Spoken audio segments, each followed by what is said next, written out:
I think I was just talking to Justin Ruggie when I interviewed you in the pits. There's no prize money for... Is there prize money in supercars or not? I don't believe there is, no. Okay. Somebody asked, put it this way, in all the stuff I read, because when you're going back to work at that size show, that much money and those people involved, you have to reread the rule book one into the other. Yeah. Right?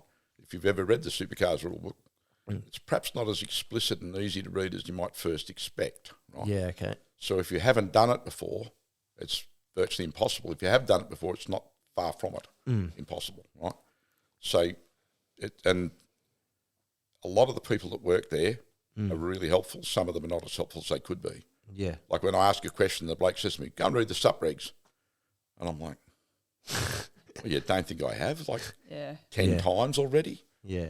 You know, like someone like me will ask you that question. There's a reason.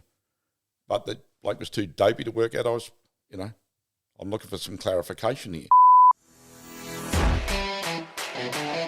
Go, go, go! And you're doing it, he's in! That's a massive crash, and it's happened immediately! This is amazing! Big shot, and it's lights out, and away we go!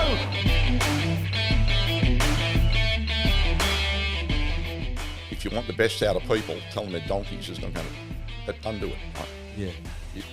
You're the team manager, your job is there to make them better. If you got a problem, good, let me solve it for you, Yeah.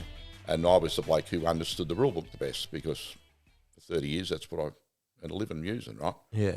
So that was my major job. I made sure that we opened the doors on time, didn't open too early, no, right? End up don't get, because supercars, as you know, they don't muck around with $2 fines. Yeah. I don't think you've got a fine in the book that's less than $5,000. Yeah. And that's if you cough in a meeting almost, Like they don't muck around. They don't play favourites. Yeah. They do it for everybody, right? I was joking around on social media, as you saw the other night, with the money for the prize money. How you don't you don't make money in. Well, I forgot the status that I wrote. Yeah. Essentially, you said how do you make money in motorsport? How to make a small fortune? Yeah, how to make a small fortune. You don't, right? Yeah. That was because of a lot of people saying. I think I was just talking to Justin Ruggie when I interviewed you in the pits.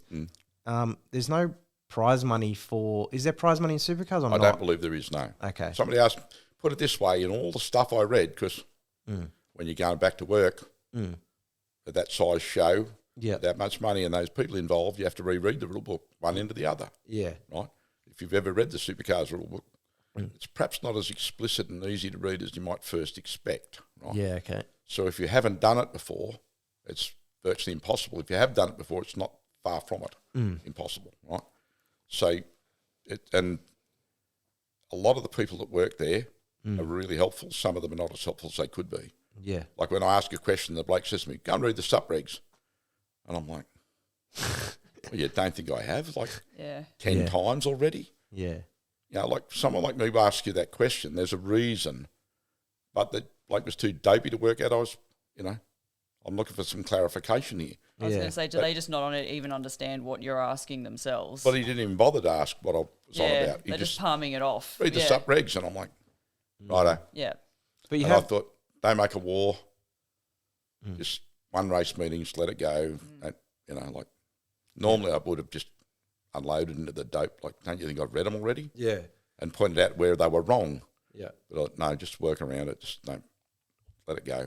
Yeah. For the sake of one, let it go, But is there a reason they make them so hard to understand for everybody? No, it's not that. They've got to cover every possible solution. And keep in mind there's 25 cars worth of blokes like me trying to find a way around them. Yeah, okay. 24 hours a day. Yeah, it's been many, many years it's been there. And it's like back to the picking the fly shit out of the pepper, right? They're trying to head that off. Yep. And some are actually... The original rule book, it's progressed many years since then. I was actually laying on my back, getting a parathyroid gland out of my throat, Royal North Shore Sand Hospital, right? And I got sent a set of original supercar rules to read through, and I read through them, and the word may occurred in a lot of places. They may do this, they may do that, right? That was in the rule book? Yes. The word may? Yes. Okay. Right. Yeah, right.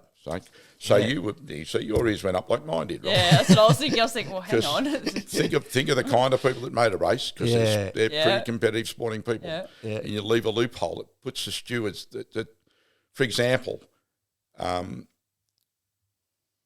if you have a tyre problem and you want to get another tyre, you may have to start from the rear of the grid, right? And it's like, so I said to this guy, who was a QC, like it wasn't written by a dope, right? The word may, you get rid of it. And he said, no. I understand where you're coming from exactly, and I know why you're coming from it. He said, but just think of something we haven't thought of. Maybe think of something we haven't thought of. And he said, we need to give those stewards a little bit of room to work because we do not need justice to go the wrong way. Yeah. And I'm like, okay. And by then I've been playing the game a long time. Keep in mind I've been motor racing since 1972, right, in one form or another, right? And I couldn't think of an instance where that happened. But last December I went to Bathurst to help a son of a friend who used to work for Peter Malloy and worked for Johnny Goss, and he's a friend of the bloke who does Bruce's Formula Ford engines, right? Yeah. Luke King, no. Yeah, his dad. Yeah. Right? Yep. So Luke had an unfortunate situation where they put too much slime on the tyres and the tyres spun on the rims in qualifying, right? Yeah, what? Oh. Not Luke's fault. No. Right? We're lucky we didn't end up with a car rolled into a ball, a massive pile of damage, right? Yeah. So we sort that out with the Michelin guys and they agree that's their problem. So then it comes to the fact now we get 2 buggered brand new tyres. Yeah. So the performance centre guy goes down to the stewards and they read the book. No, you've got to start them. I said, no. No, you don't have to. And that was the first time in my life I'd come across something where that applied, but at least this guy who'd done it, God knows when, 1980 something, had thought about it, was actually right. He'd left because something happened that wasn't Luke's fault, right? And it wasn't anyone else's. It was just one of those things, but he didn't deserve to get a penalty over it, did he? Yeah. He already got a penalty through no fault of his own by them buggering the tyre fitting, right? Yeah. And they didn't do it deliberately, right? But just that's by circumstance, that's how it worked. Yeah. So I asked the Melbourne Performance Centre guy, Troy, to go back down to, the word may, this is why it's there, believe it or not. And he went back, and fortunately they saw it our way, right? So it was like, I went a long, long time before that happened, didn't it? Like the Michelin guy said to me, I heard you were really fiery, but you seem really calm. So, 3 or 4 years of retirement will do that for you, for a start. I said, but like, I'm not the kind of guy who's going to fly into you for something I've never seen in my life. I said, you think of all the teams I've been with, all the tyre contracts I've had, all the tyre tests I've done, I've never seen that. Yes, they move, right? Yep. Everybody understands the tyre creeps around the rim. That's not a problem, right? That's why they don't balance race tyres normally. I said, but I've never seen them do that, ever, in my life, right? And he was like, So I said, I'm not going to get off my bike. Do it to me again tomorrow. It'll be a different story, right? But I wouldn't tear in, like, what happens to television, people rush down to me and, what do you think, what happened? When I saw what happened, they give you a perfect slow-mo, right? Yeah. I've still got it on my phone. Yeah. Right?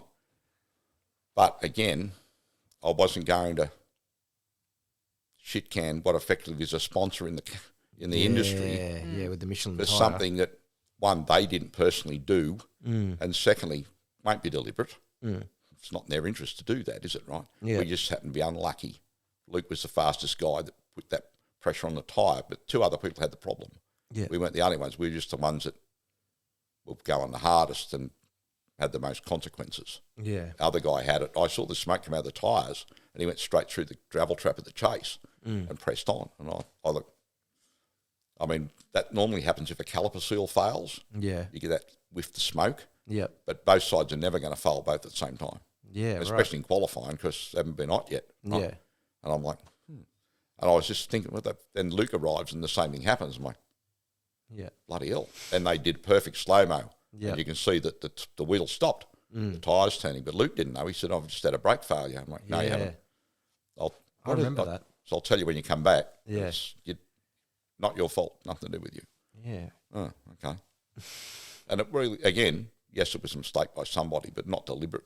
Yeah. And I'm guessing they'd never seen it before either, They're just making sure they don't break the tyres. That's all they're doing. Yeah. We were talking about Jason Richards before. What was it like working with him, though? Because you were saying, obviously, Whincup, Van Gisbergen, Johnny Smith. I can tell you. What was it him working with him differently to, say, Whincups? You know what I mean? When you're working I didn't work with Jamie very long. Yeah. Right? Jamie was at Tasman only a short time, and I was Jason's engineer at the time. Yeah. Jamie ended up at Tasman because we tested him as a co-driver at Oran Park one day. And it was like instant, like, sign him up now. Yeah. signing up now. But again, I don't have to find the money. So by various circumstances, I end up with Fabian Coulthard.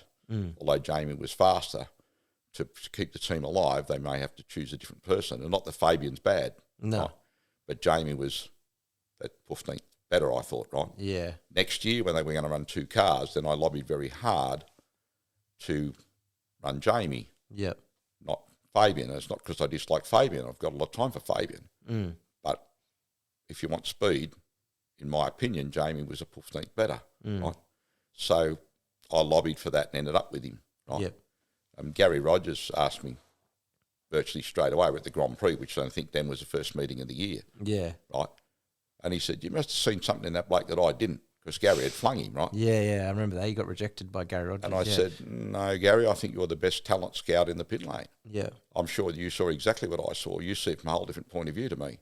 You're a multi-millionaire who doesn't take no shit from no one. I'm a race engineer who just needs a fast driver. I know how important that bit is, right? Yeah. And without it, I'm wasting the time. And what I saw was a bloke with a gift. Want to hear more? Each week we will share the hottest clips from our guest interviews on YouTube. But to hear the full episode, make sure to subscribe or follow us on your favourite podcast platform.